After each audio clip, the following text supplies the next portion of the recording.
Hello bachcho, let's start this question. So this question says the coordinates of the object with respect to the frame of reference at time t is equal to 0 are -1, 0 and 3.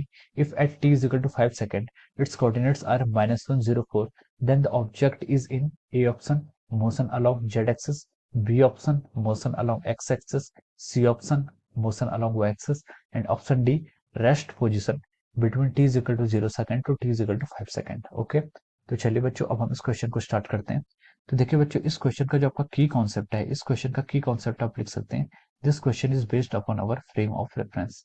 ये question किस पर based, आपका frame of reference पर based है। ठीक है, हमें क्या बताना है, ये ऑब्जेक्ट का हमें बताना है कि मोशन किस डायरेक्शन में कर रहा है और उसके किस टाइम पर वो क्या है, उसने कितना पोजीशन ट्रेवल कर लिया है। तो ये सब चीजें हमें कैलकुलेट करनी, तो हमें फ्रेम ऑफ रेफरेंस से कैलकुलेट करेंगे। ठीक है, तो देखिए फ्रेम ऑफ रेफरेंस, इसको मैं शॉर्ट फॉर्म में FOR लिख रहा हूँ। FOR stand for frame of reference. ठीक है, तो फ्रेम ऑफ रेफरेंस इज होता क्या आपका, frame of reference is set of coordinates. ये क्या होते हैं आपके सेट ऑफ कोऑर्डिनेट्स है, set of coordinates which are used to describe the set of coordinates used to describe the motion of an object or system which are used to describe the motion of system। ठीक है, और object. ठीक है, तो इसे कुछ भी लिख सकते हैं, ऑब्जेक्ट या सिस्टम। ठीक है, अगर एक से ज्यादा ऑब्जेक्ट हो जाता है फिर आपका सिस्टम बन जाएगा। ठीक है, तो ये आपका हो जाएगा।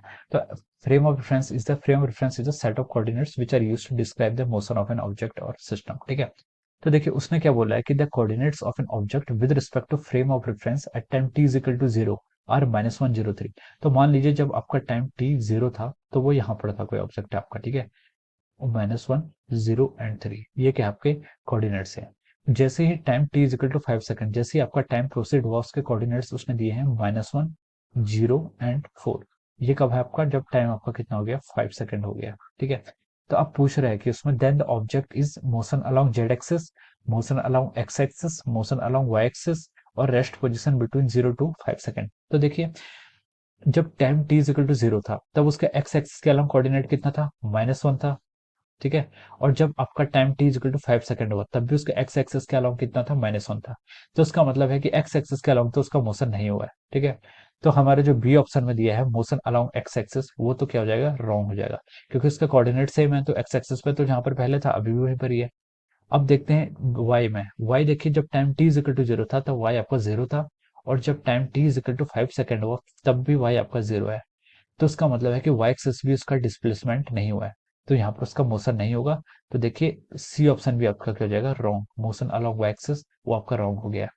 अब देखिए अब हम आते हैं आपका जेड में, मतलब यहाँ पर देखिए 3, जब time is equal to 0 second था तब देखिए उसका जेड एक्सिस कितना था, 3 था।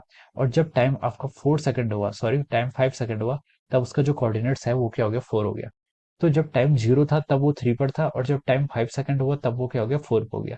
तो उसका मतलब है कि जेड एक्सिस में उसके कोऑर्डिनेट्स चेंज हुए हैं। अगर उसके जेड एक्सिस में कोऑर्डिनेट्स चेंज हुए हैं, इसका मतलब उसने जेड एक्सिस के अलोंग क्या किया है, मोशन किया है। ठीक है, तो हम लिख सकते हैं कि यहाँ पर जो आपका मोशन आएगा वो अलोंग जेड एक्सिस आएगा। तो आपका ए ऑप्शन क्या है, वो आपका क्या हो जाएगा, ट्रू हो जाएगा। A option will be true. तो ये देखिए एबीसी ऑप्शन हो गया। अब डी ऑप्शन में उसने बोला है कि rest position between time is equal to 0 and time is equal to 5 second. तो रेस्ट पे तो नहीं था वो। ठीक है, एक्स और वाई एक्सिस के अलोंग उसका मोशन नहीं था, उसका जेड एक्सिस के अलोंग मोशन हुआ है। तो अगर मोशन हुआ है किसी भी एक पर्टिकुलर एक्सिस के अलोंग, तो उसका मतलब वो रेस्ट पे नहीं था। तो डी ऑप्शन भी क्या हो जाएगा, आपका रॉन्ग हो जाएगा।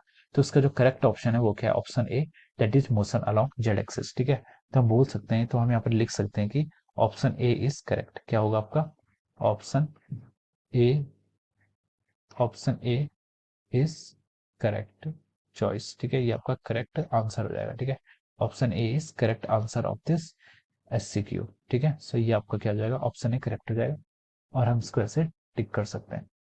सो I hope you all understood this concept. All the very best and thank you so much.